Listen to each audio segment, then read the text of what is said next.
Esta es la sesión 9 del módulo 2 del canal Electrónica Analógica. El módulo 2 incluye la descripción de la estructura, funcionamiento y características de los transistores bipolares, el estudio de los diferentes circuitos de polarización y las configuraciones de amplificadores para estos dispositivos, junto con sus aplicaciones en distintos tipos de circuitos, más la bibliografía correspondiente. En esta sesión vamos a analizar el funcionamiento de los transistores bipolares como amplificadores lineales, empezando por la configuración emisor común.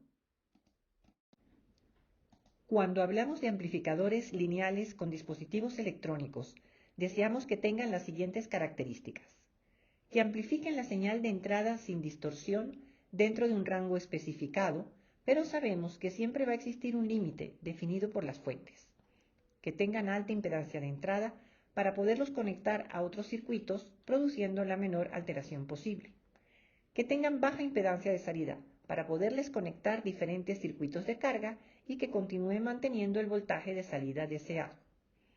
Para los amplificadores con transistores bipolares hay tres configuraciones básicas que se obtienen al seleccionar un terminal como referencia, definir la entrada entre un segundo terminal y la referencia y la salida entre el tercer terminal y la referencia. Estas configuraciones son emisor común, cuya entrada se toma entre base y emisor y la salida entre colector y emisor; colector común, en la que la entrada se encuentra entre base y colector y la salida entre emisor y colector; y la tercera es base común, con la entrada definida entre emisor y base y la salida entre colector y base. Para cada una de estas configuraciones vamos a calcular la ganancia de voltaje, la impedancia de entrada, la impedancia de salida y la impedancia de corriente a fin de evaluar su desempeño como amplificadores lineales. Como ya se indicó, esta sesión está dedicada a la configuración emisor común. El procedimiento a seguir para elaborar el circuito AC y calcular las variables de interés de un amplificador lineal es el siguiente. 1.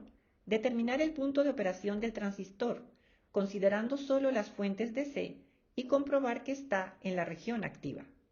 2. Seleccionar el modelo de pequeña señal que se va a utilizar para realizar los cálculos en AC y calcular los parámetros de pequeña señal o buscarlos en la hoja de especificaciones del dispositivo. 3. A partir del diagrama del modelo seleccionado, elaborar el circuito AC colocando los componentes externos según el circuito original, sustituyendo las fuentes de voltaje independientes por cortocircuitos y las fuentes de corriente independientes por circuitos abiertos. 4. Resolver el circuito para obtener las variables de interés. Esta lámina nos presenta las tres configuraciones para las redes de polarización de los transistores bipolares, tanto NPN como PNP, que permiten determinar un punto de operación estable, reduciendo significativamente su dependencia ante las variaciones de beta, lo cual es una característica fundamental que debe tener el circuito de polarización a fin de poder implementar amplificadores lineales con estos transistores. Dichas configuraciones son la configuración con resistencia de emisor y fuente simple, la configuración con fuente doble y la configuración con resistencia entre colector y base. Esta última presenta la característica adicional de que el transistor siempre queda polarizado en la región activa. Esta lámina presenta el resumen de los modelos de pequeña señal de los transistores bipolares, el modelo híbrido pi, el modelo T y el modelo de parámetros híbridos, entre los que seleccionaremos uno para realizar el análisis AC del amplificador. Aquí tenemos un transistor bipolar NPN en la configuración emisor común. Observemos el circuito en detalle. Lo primero que vemos es que hay tres condensadores: C1 conectado entre la base del transistor y la fuente AC, C2 conectado en paralelo con la resistencia RE y C3 conectado entre el colector del transistor y la resistencia de carga RL. ¿Cuál es la función de estos condensadores? Veamos su operación considerando primero solo las fuentes DC y luego las señales AC. Para analizar la función de los condensadores, recordemos que la impedancia de un condensador está dada por la relación ZC igual a 1 sobre omega C. En DC, cuando la frecuencia omega es 0, la impedancia de los condensadores es infinita. Por lo tanto, para calcular el punto de operación con fuentes DC, los condensadores se sustituyen por circuitos abiertos y el circuito queda como el mostrado en la figura, que como podemos observar, en este caso es una red de polarización con fuente simple y resistencia de emisor, lo que permite obtener un punto de operación estable ante variaciones de beta. Veamos ahora la función de los condensadores en AC. Los condensadores se seleccionan de forma que en el rango de frecuencias de operación del amplificador, la impedancia 1 sobre omega C sea mucho menor que la resistencia con la que están conectados, sea en serie o en paralelo. Esto permite considerar los condensadores como cortocircuitos. La función del condensador C1 es acoplar la señal de entrada AC a la base del transistor. La función del condensador C3 es acoplar la carga RL a la salida del amplificador. Y la función del condensador C2 es conectar el emisor a tierra para que el amplificador pueda considerarse un emisor común. Por lo tanto, es el condensador de desacople de la resistencia RE a fin de que no tenga efecto en el funcionamiento del amplificador cuando se consideran las señales alternas. El circuito para el análisis AC queda como el mostrado en la parte inferior de la lámina, donde se han sustituido los tres condensadores por cortocircuitos. Una vez conocidos el punto de operación y la función de los condensadores, podemos preparar el diagrama para elaborar el circuito AC. En el circuito original, sustituimos las fuentes DC por sus respectivas resistencias internas y los condensadores por cortocircuitos. Por lo tanto, el punto donde está conectado el terminal positivo de BCC queda conectado a tierra. El emisor del transistor también queda conectado a tierra. La fuente alterna con su resistencia queda conectada directamente a la base del transistor y la resistencia de carga RL queda conectada directamente al colector del transistor. A partir de este diagrama elaboramos el circuito AC utilizando el modelo híbrido pi para el transistor. Dibujamos el modelo híbrido pi identificando los terminales de base, colector y emisor. El emisor está conectado a tierra. Entre base y emisor está la resistencia Rpi, entre cuyos terminales está el voltaje V sub B y por ella circula la corriente I sub B. Adicionalmente, entre base y tierra están las resistencias R1 y R2, conectadas en paralelo, que pueden sustituirse por una sola resistencia RB, y la fuente de entrada AC, identificada como VSIC, en serie con su resistencia interna RSIC. En el circuito de entrada identificamos la ubicación del voltaje V sub I y de la corriente I sub I que entra al amplificador en el punto donde están conectadas R1 y R2. Pasando al colector, entre colector y emisor está la fuente G sub M V sub BE, que también se puede expresar como beta IB, y en paralelo con ella la resistencia RO. También entre colector y tierra está la resistencia de colector RC, y en paralelo con ella la resistencia de carga RL. El voltaje de salida V sub O está entre colector y tierra y la corriente I sub O circula por RL en la dirección indicada. Finalmente, ubicamos los puntos donde tenemos que calcular la resistencia de entrada Rin, definida como V sub I sobre I sub I, y la resistencia de salida Rout, que es la resistencia vista desde el colector del transistor sin tomar en cuenta RL. Vamos a determinar en primer lugar la resistencia de entrada al amplificador. Como podemos observar en el circuito AC, la conexión a tierra del emisor hace que el circuito esté dividido en dos partes, la malla de entrada y la de salida, en las que podemos hacer cálculos de forma independiente. En la malla de entrada tenemos la fuente VSIC y las resistencias RSIC, RB, la cual es el paralelo de R1 con R2, y RPi. La resistencia existente entre la base del transistor y tierra se define como RIB, la cual es igual a Rpi. La resistencia de entrada al amplificador es por definición la relación voltaje VI sobre corriente II, y según podemos observar, esta resistencia es igual al paralelo de RB con Rπ. Como Rb es por lo general mucho mayor que Rπ, se acostumbra a tomar como resistencia de entrada al amplificador emisor común la resistencia Rπ, la cual es una resistencia de valores bajos.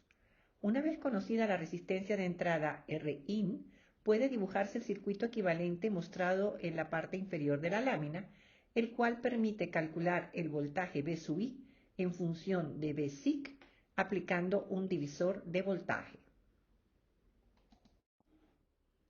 La resistencia de salida del amplificador se calcula sin carga, por lo tanto, en primer lugar, hay que desconectar la resistencia RL. El procedimiento para determinar la resistencia de salida es colocar una fuente de prueba V sub P en la salida, por la que va a circular una corriente I sub P, y sustituir las fuentes independientes por sus resistencias internas. En estas condiciones, la resistencia de salida es por definición Vp sobre Ip. En el circuito mostrado en la parte inferior izquierda se ha aplicado el procedimiento, eliminando la fuente independiente Vsic, para lo cual se conecta Rsic a tierra y se coloca la fuente de prueba V sub P en los terminales de salida. Además, se ha resaltado con un marco rojo el circuito de salida. Para este caso, los cálculos son simples. En el circuito de entrada, al hacerse cero Vsic, no queda ninguna fuente, por lo que el voltaje V sub B es cero y la corriente de la fuente dependiente Gm V sub B es cero, lo que significa que se puede sustituir por un circuito abierto, como se observa en el circuito de la derecha. Y la resistencia de salida puede determinarse por inspección. Es el paralelo de Rc con Ro. Este es un valor elevado para una resistencia de salida. Para calcular la ganancia de voltaje entre el voltaje de salida V sub O y el voltaje de entrada del amplificador V sub I, observamos que en el circuito de salida, ubicado dentro del marco rojo, las tres resistencias RO, RC y RL están en paralelo, por lo que calculamos el valor de Rp como el paralelo de dichas resistencias. En el circuito vemos que la corriente de la fuente dependiente G sub M V sub E circula por Rp de tierra hacia el colector, por lo que el voltaje V sub O es igual a menos G sub M V sub BE Rp. En el circuito de entrada vemos que el voltaje V sub I es igual a V sub BE, por lo tanto la ganancia del voltaje AVI, definida como V sub O sobre V sub I, es igual a menos Gm por Rp. Por lo general, este valor de ganancia en la configuración emisor común es elevado. El signo menos indica una inversión de fase de 180 grados, esto es, cuando la señal de entrada alterna V sub I está en el semiciclo positivo, la señal de salida alterna V sub O está en el semiciclo negativo. Para calcular la ganancia de voltaje entre el voltaje de salida V sub O y el voltaje de la fuente de entrada Vsic, hacemos lo siguiente. Ya tenemos calculada la relación V sub O sobre V sub I, la cual es igual a menos G sub M por Rp. Por otra parte, cuando realizamos los cálculos de la resistencia de entrada Rin, vimos que una vez conocida Rin, podemos escribir la ecuación que relaciona V sub I con el voltaje de fuente Vsic mediante la aplicación del divisor de voltaje V sub I igual a Rin sobre la suma de Rin más Rsic multiplicado por Vsic. Ahora bien, la ganancia sub B dada por V sub O sobre Vsic la podemos escribir como V sub O sobre V sub I que multiplica a V sub I sobre Vsic, y sustituyendo las expresiones obtenemos que A sub B es igual a menos G sub M Rp multiplicado por Rin sobre la suma de Rin más Rsic. El valor de esta ganancia va a depender de la relación entre los valores de Rin y Rsic. Esta lámina nos presenta el circuito de un amplificador emisor común en el que están indicados todos los componentes del circuito, los valores de los voltajes DC en la base, el colector y el emisor del transistor, y las formas de onda AC en la entrada y la salida. Como podemos observar, en la base tenemos el voltaje DC de base, V sub B, y sobre este valor está acoplada la señal alterna V sub I mediante el condensador C1. En el colector está el voltaje DC del colector B sub C, y sobre este valor se producen las variaciones del voltaje de salida, que como vemos está en el semiciclo negativo cuando la entrada se encuentra en el semiciclo positivo, lo cual indicamos matemáticamente con el signo menos en la ecuación de la ganancia de voltaje. Debido al condensador de acople C3, en la resistencia de carga RL solo tenemos la parte alterna de la señal de salida, y en el emisor solo está el voltaje DC B sub E, porque para la señal AC este punto está conectado prácticamente a tierra a través del condensador de desacople C2. Habiendo hecho este primer análisis de la configuración emisor común, podemos escribir las siguientes conclusiones. Primero, la ganancia de voltaje AB es elevada. Esto es una de las características deseables en un amplificador lineal. Segundo, la resistencia de entrada Rin es baja. Habíamos comentado que preferimos tener una resistencia Rin de entrada alta, con lo cual este modelo no cumple con esta especificación. Y 3, la resistencia de salida Rout es alta. También habíamos comentado que deseábamos tener resistencias de salida bajas para poderle conectar al amplificador cargas sin que se alterara mucho su salida. Este amplificador tampoco cumple bien con esta tercera especificación. Hagamos un ejemplo simple de la configuración emisor común. Tenemos el circuito mostrado en la figura donde el transistor NPN tiene una beta de 100 y un voltaje base emisor de 0,7 voltios. Queremos calcular la ganancia de voltaje, la resistencia de entrada y la resistencia de salida. Comenzando por el circuito de polarización, el voltaje BB está dado por el divisor de tensión 33 kΩ sobre 33 kΩ más 130 kΩ, que multiplica a 10 voltios, lo cual nos da 2,02 voltios. La resistencia B está dada por el paralelo de 33 kΩ con 130 kΩ igual a 26,3 kΩ. El circuito de base está constituido entonces por la fuente de 2,02 voltios, la resistencia de 26 kΩ y el voltaje base emisor de 0,7 voltios. Calculamos la corriente I sub B como 2,02 voltios menos 0,7 voltios sobre 26K y nos da 0,05 miliamperios. Habiendo calculado la corriente de base IB, podemos calcular ahora la corriente de colector suponiendo que el transistor está en la zona activa aplicando la expresión beta IB. Esto es 100 por 0,05 miliamperios igual a 5 miliamperios. El voltaje colector emisor va a ser igual al voltaje de fuente, 10 voltios, menos la caída en la resistencia de colector, 5 miliamperios por 1K, lo cual nos da 5 voltios. El punto de operación entonces está en IB 0,05 miliamperios, IC 5 miliamperios y voltaje colector emisor 5 voltios.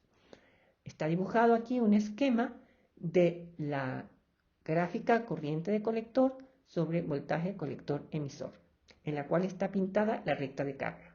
Esta recta corta al eje horizontal en el valor de fuente 10 voltios y al eje vertical en el valor de la corriente de saturación, que es igual al voltaje de fuente 10 voltios sobre la resistencia de colector 1K, esto es 10 miliamperios.